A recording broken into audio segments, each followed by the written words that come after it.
Tend to suicide. Basically, we had to act like the enemy knows who we are. So if they had people watching us and realized what our plan was, want to hear more?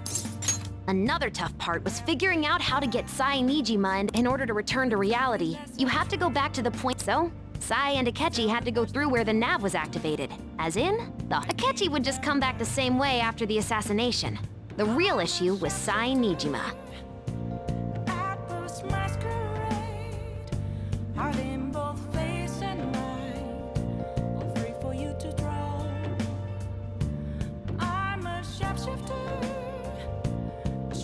We needed to stop her for a moment before she headed back toward the interrogation room.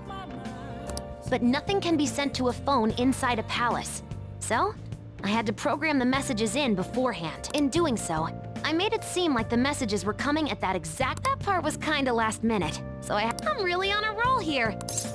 Oh yeah, tying Akechi up. That was...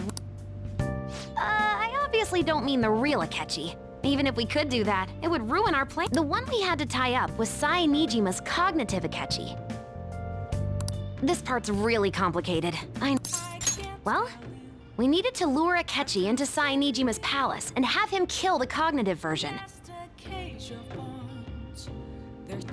But Akechi would have entered the palace immediately after meeting Sai Nijima in the hallway, right?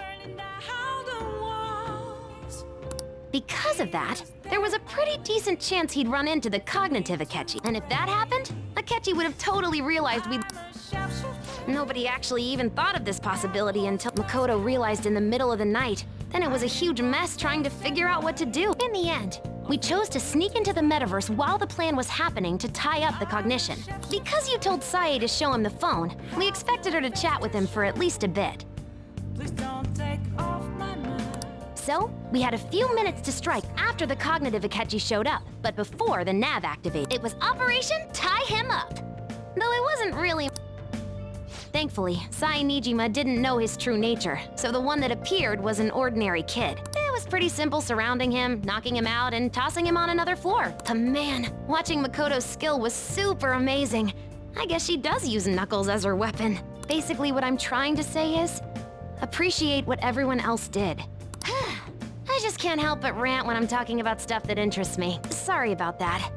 Just focus on resting up. You don't have to worry about anything else. And seriously, well done.